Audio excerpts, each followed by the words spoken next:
प्यारे बच्चों, इससे पूर्व में मैंने सेट का जो है वह पेपर आपको दिखा दिया था कि किस तरह का आता है करके, क्योंकि वर्ष 2024-25 का है। अब 25-26 की परीक्षा इस वर्ष 12 अगस्त को होनी है।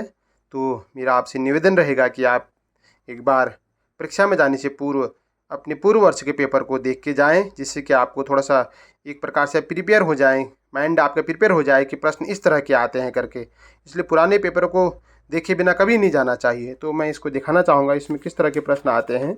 ये आपका 100 नंबर का ही पेपर होगा, मेंटल टेस्ट पर। इसमें इस तरह के प्रश्न आते हैं। ये जिसमें दे रखा है 10:20 समानुपात 30 क्या होगा, है ना। ऊपर दिया है किसी न किसी रूप में एक दूसरे से क्या है समानुपाते हैं।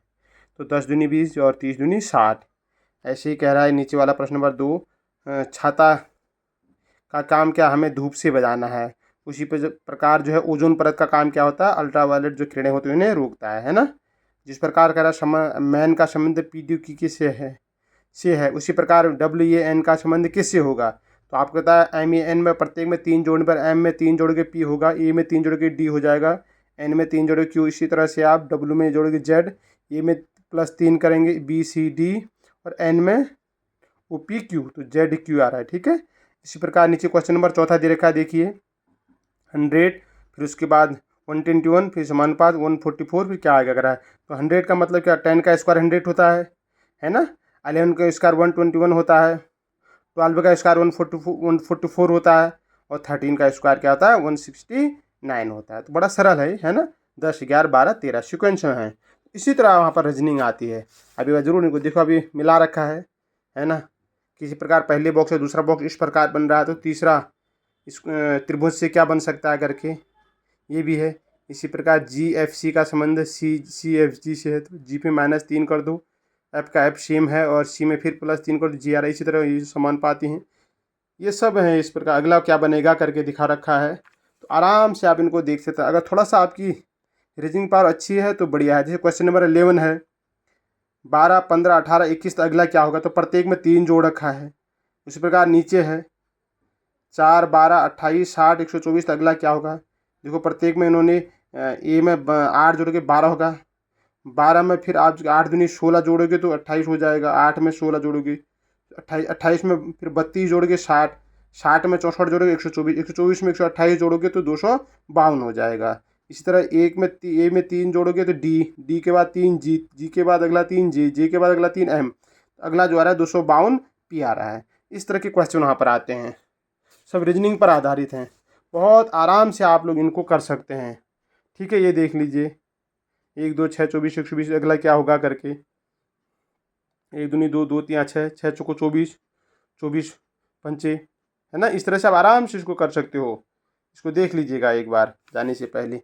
यही यहाँ ग्राफ है ये। अगर थोड़ा सा भी आप इसमें कॉमन सेंस लगाएंगे तो 100% आपको इसमें सफलता मिलनी निश्चित है। ये अलग से बताना कौन सा अलग है करके, है ना। 11, 13, 17 में किसी का भाग नहीं जाता, 9 में जा सकता है भाग। इस तरह से आपको बस सरल है ना। ये इस तरह के क्वेश्चन इसमें आते हैं। मैं जो बहुत ज़्यादा लॉन्ग वीडियो नहीं बनाऊंगा, बस एक बार आप देख लीजिए कि हमें किस तरह से प्रश्नों को पढ़ के जाना है करके। ठीक है। बस एक थोड़ा सा आपको बताना चाहूँगा कि आप जो ये मैथ का पेपर है इसमें थोड़ा सा जो पहले आते हैं प्रश्न उनको फटाफट कर लीजिएगा। कई बार क्या होता है कि इसमें हमारे प्रश्न जो है वो छूट जाते हैं। ठीक है। तो इसलिए जो है प्रत्येक प्रश्न मैंने हल कर रखा है, आप इनको एक बार देख लीजिएगा आराम से, क्योंकि इतना इस तरह से कर पाना बड़ा टफ है इसमें, है ना। अब जैसे इसमें एक प्रश्न 44 देखो, कितने खिलाड़ी न कलाकार और नहीं डॉक्टर हैं।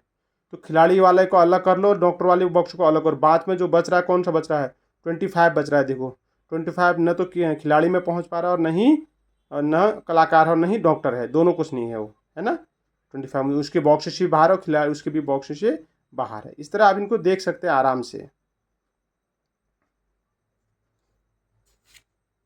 ये बहुत सरल हैं, ये सब इसी प्रकार के आते हैं। ये कुल कितने त्रिभुज हैं कह रहा है।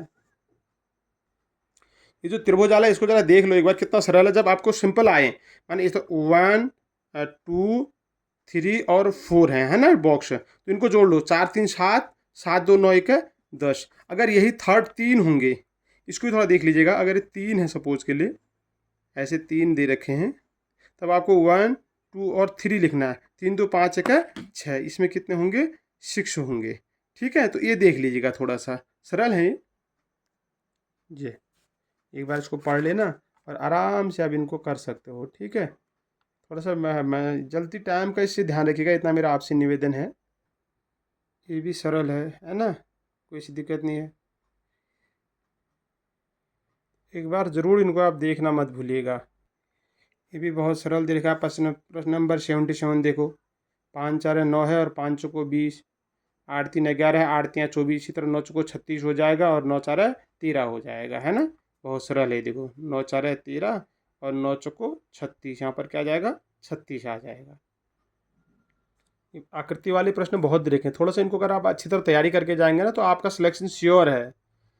बस आप एक बार देख के जरूर जाना इनको। दर्पण में देखने पर यदि एक घड़ी 3:15 का समय दिखाती है तो घड़ी का वास्तविक समय क्या होगा? फिर बच्चों इस टाइप के सवाल बहुत सरल होते हैं। दर्पण पर मैं देखने पर यदि एक घड़ी 3:15 का समय दिखाती है तो घड़ी का वास्तविक समय क्या? आपने दर्पण पर देखा यानी शीशे पर देखा, तो ऐसी कंडीशन में आप क्या करना, आप 11:60 में से इसको घटा देना जो आपने दर्पण में देखा है। सपोज कल 3:15 देखा है, तो आप इसको घटा लो, कितना हुआ ये? 5, 6 में से 1 गया, नहीं यहाँ हो गया 5 में 10 5, और 5 में से 1 गया 4, और ये हो जाएगा तुम्हारा 8, ये हो जाएगा 8:45। ठीक है, सूत्र है इसका, बस कुछ भी आप यहाँ पर देखें, आपको 11:60 में से उसको घटा देना है। यहाँ पर सपोज के लिए 8:15 लिखा हो, तब 11:60 में से 8:15 माइनस करोगे तो रियल टाइम दिख जाएगा। ये भी बहुत सरल है। आकृति वाले प्रश्न बहुत है, आकृति वाले प्रश्न को आप जरूर देख के जाना एक बार।